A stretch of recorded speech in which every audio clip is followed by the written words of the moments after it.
Kanaafuu jalqaba irratti kiroomii warri qabdan karaa kiroomii keessan ni seentan jechuudha. Akkuma asirratti argitan kiroomii ni seentanii achii googilii irratti kilik gootan jechuudha. Erga googilii irratti kilik gootanii maali kan barbaadamu bakka irra keessaa kana google.com bakka jedhu kanatti weebsaayitii kana kilik itti godhan jechaadha. Wanti kun offlaayinii miti. Intarneeta ni barbaada jechuudha. Kanaaf buufataaleen keenya sadarkaa dhaabbilee fayyaa keessanitti waayifaayi yoo qabaattan waayifaayiitiin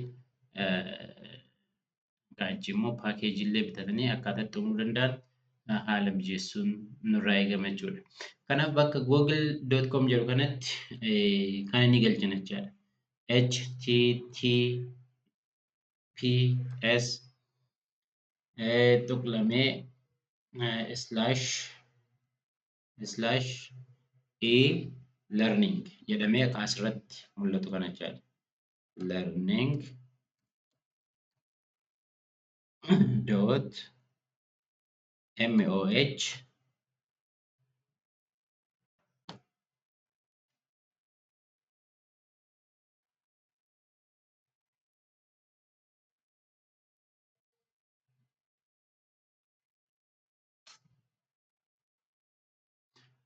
kunooti. Kanaaf akkuma e-learning ministry.of.health.gov.it yeroo wanti goonu kana wanti nu dhufumaa inni kana jechuudha. Jalqaba maalitu jira? Ministry of Health Learning Management System kan jedhu kana keessa nuuf dhufa jechuudha. Warra yeroo jalqabaa seenneetiif guutuutti mul'achuu dhiisuu danda'a. Akkuma sana seenneen Ministry of Health wanti godhee jiru nuuf dhufa jechuudha. Kanaaf maal goona jechuudha jalqaba sign in jennee seenuu qabna jechuudha jalqaba irratti jechuudha. Sign in yeroo jennu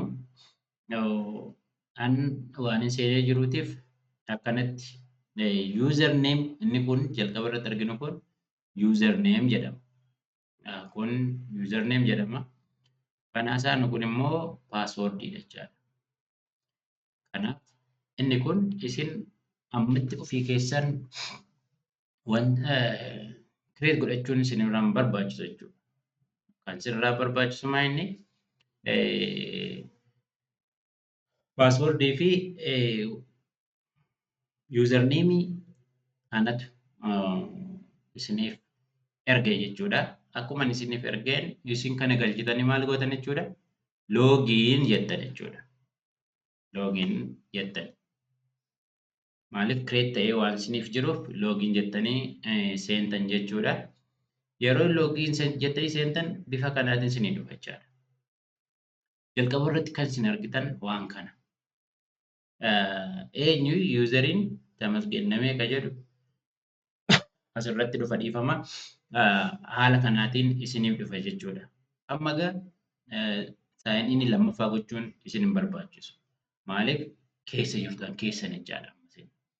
As keessa gama bita kanaatiin hoomiin ni jira. Hoomechaan waan jalqaba irratti arginu asii gadee waan laallu kana jechaadha. Ministry of Health waan asirratti gadhiisee jiru kan jechuudha. Kanaaf asirratti maaltu jira? Ministry of Health daakuu irratti DHS, ECHS fi akkasumatti HMS, IPLS, EPHCG irratti leenjii kenna jechaadha. Warri self-paced jiru kun ofii keessan of leenjistanii sartifikeet fudhachuu dandeessan. Amma garuu inni guddaan yaala sadarkaa dhaabbilee fayyaatti waan barbaadameef maali kan nuti wanta goonu EPHCG asitti argitan kana. EPHCG kana leenjinee almost torbaan 8 keessatti akkaataa xumuruu dandeenyuti asirra jira. Kana akkamitti waliin ilaallachaadha. Inni kun almost barataan akka barataatti yeroo keessa seenu wantoota kana qofa arga. Daashboordii, calendar, private files, content, my course waan jedhu kana ni arga. Site administration kana hin qabu jechaadha. Qaama fasiliteetera amma ni gochaa jiru kana qofatu jira. Kanaaf erga seenne maal goona jechuudha. learn EPHCG jala dhufne learn waan jedhu kan irratti cuqaasna jechuudha. Erga irratti cuqaasnee booda maaltu nuu dhufa? Asirraatiin akkuma argitan kan inni kun site administrator waan ta'eef akkasii wanti ta'a garuu navigationiin ni dhufa jechaadha. Daashboordii waa'ee maalii EPHCG irratti EPHCG jedhamu paartisipaantiin amma fakkeenyaaf marsaa akka buufataatti namoota kallattiin tajaajila yaalaa kennan ogeessachoo narsii midwaayifarii guutuutti fi kan kennamu qabu leenjiin kun kana namni hundumtuu qabaatee sartifikeeta tokko faayidaa isaa keessaa tokko harka isaa qabatee ittiin illee wanti isaa hojjetata jechuudha. Kanaaf akkuma asirratti argitan kan leenjiin kun leenjii 7-9 qoqqoodamee jirudha. Kanaafuu almost wiikii tokkoof torbaan tokkoffaa, lammaffaa, sadaffaa, arfaffaa, shanaffaa, ja'affaa, torbaffaa, saddeettaffaa fi salgaffaa jedhamee bifa kanaan jira jechuudha. Kanaaf maali kan nuti goonu? Jalqaba irratti fakkeenyaatiif paartisipaantonni marsaa kana galchee'an akka waliigalaatti yoo fudhanne namoota asirratti arginu kana jechaadha. Akka fakkeenyaatiif godina Harargee Bahaa Aanaa Fadis buufata fayyaa Facaatuu fudhannee wanti isaa isinitti agarsiisna jechuudha. Almost namoonni as keessa paartisipaantii ta'anii garee kana keessa galan warra kanaa jechuudha. Akkuma asirratti argitan kana namoota hanga 9 ana faana 10 taane as keessa kan galan jiru jechuudha. Fakkeenyaatiif kan akkasitti jechuudha.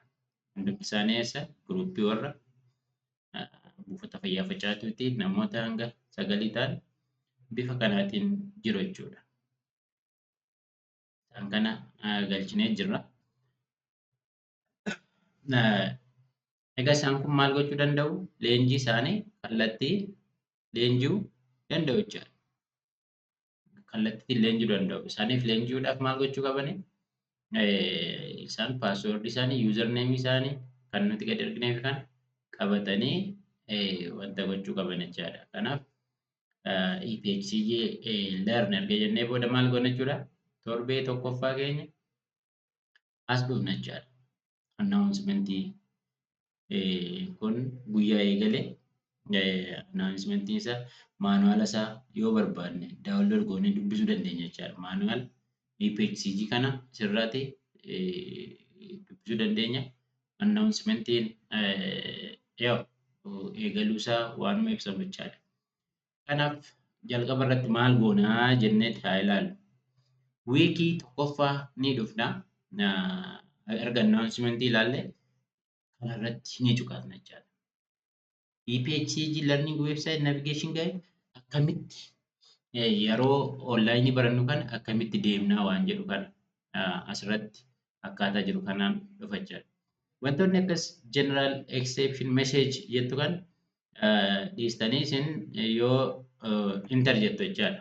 Kana wanti gochaa deemuu qabdanii enter yeroo jettan hangas waan eeguu qabdan ni eegdanii jalqaba isaarraatii kun jalqabee waan ta'eef This short guide to the EPHCG e-learning website will help you navigate the website, launch and exit course activities, and log out. You may complete the EPHCG online course on any type of device, computer, tablet, or phone. The device you choose will determine how the e-learning website looks and functions. This guide will help you navigate the site on your selected device. Please note that this navigation guide is for viewing the course using a website browser. This module contains a lot of information that will help you navigate through the e-learning site.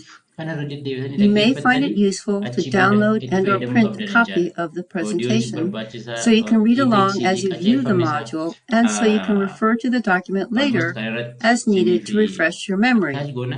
If you would like, download this presentation now from the Resources tab. On a computer, you will find this tab in the upper right corner. On a mobile device, you will find it by opening the hamburger menu, the stacked horizontal lines in one corner of the screen. When you are ready to continue, select the next button or the forward arrow if you are using a mobile device. Erga keezii sana ilaallee achi keessatti gaaffii nu gaafatamu waan cuqaasnu cuqaasnee waan deebisuu qabnu deebisnee waan qajeelfama EPHCG ilaallee as deebinee maal gochuu qabna jechuudha. Dhumarratti fiizii qormaata qabachaa. Qormaanni kun keezii tokko irratti 100 qabdi jechuudha. Gaaffii 4 hanga 5 ta'uu danda'a. Gaaffiilee kana egaa maal goota? Deebisna jechaadha. Gaaffiilee 5 waliigalli isaa qabxii 100 qabachuu danda'a 20-20. Isaan kun at least namni keezii tokko sirriitti hubatee darbuudhaaf 5 kana keessaa 4 deebisuu qaba yookaan immoo parsantaa 80 fi isaa ol deebisuu qaba jechaadha. Bu'aa keenya erga ilaallee maal goona jechuudha. Erga kana ilaallee erga wiikii kana qoramnee maal goona? Almost week 1 keenya erga qoramnee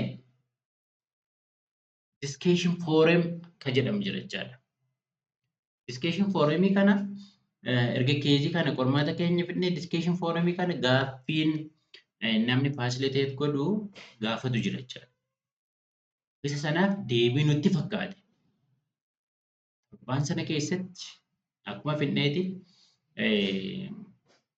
namni sadarkaa godinaa irratti hojii kana facilitate godhu jira. Gaaffii inni gaafateef namni hundumtuu waan itti fakkaate tokko deebisuu qaba jechaadha.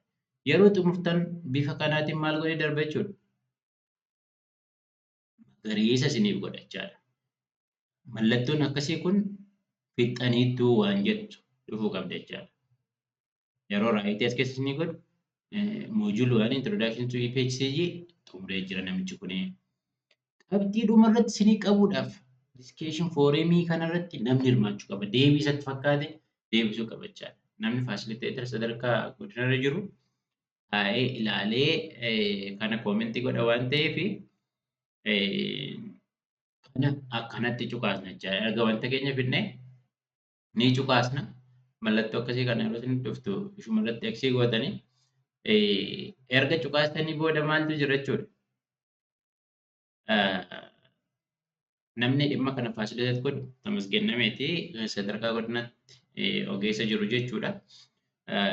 Waan hundarratti Telegram platformii tokko bananne yeroo yerootti irratti wal hordofaa deemna waan ta'eef kana ana jechuudha. Bilbila koos sheerin isiniif godha. Kanaaf maal godha jechuudha. Erga torbaan tokkoffaa introduction sana ilaalee namichi maal godha? Week kan jettu kanarratti dhufee maal godha? Irratti cuqaasaa jechuudha. Bifa kanaan irratti cuqaasa. Yeroo irratti cuqaasu maaltu isinii dhufa? Fakkeenyaaf what is EPHCG jedhee gaaffii gaafateedha jechuudha facilitator. Kanaaf EPHCG kana kaatuma qajeelfama isaa irratti ilaaltaniitiin deebii isinitti fakkaate. Maal goota jechuudha? Gaaffii kana ilaaltanii achi replay bakka jettu kana irratti cuqaastanii jechuudha. Deebii deebisuuf. Deebii keessan irratti waan isinitti fakkaate irratti barreessan jechaadha. Waan isinitti fakkaate. Erga deebii keessan deebistanii hoo post to forum jenna. Inni kun maal faana wal fakkaata? Akkuma beekamu duraan haalli leenjii maal ture? Torbaanitti walitti dhufnee marii gaggeessaa turre jechaadha. Torbaanitti wanti jenna. Achirratti namni wal gaafachuu danda'a. Wal deeggaruu danda'a jechaadha. Kanaaf gaaffii leenjisaa faana qabnu sana maal goona? Poosti goonaa jechuudha. Kan yeroo poosti goonu foorumii sanarratti mul'ata. Kanaafuu yeroo akkas goone kana xumurreerra jechuudha. Xumuruu keenya maaliin nu agarsiisa? Innis xumuruu keenya maaliin nu agarsiisa? Almost description forum irratti akkanatti godhee darbuu qaba jechuudha.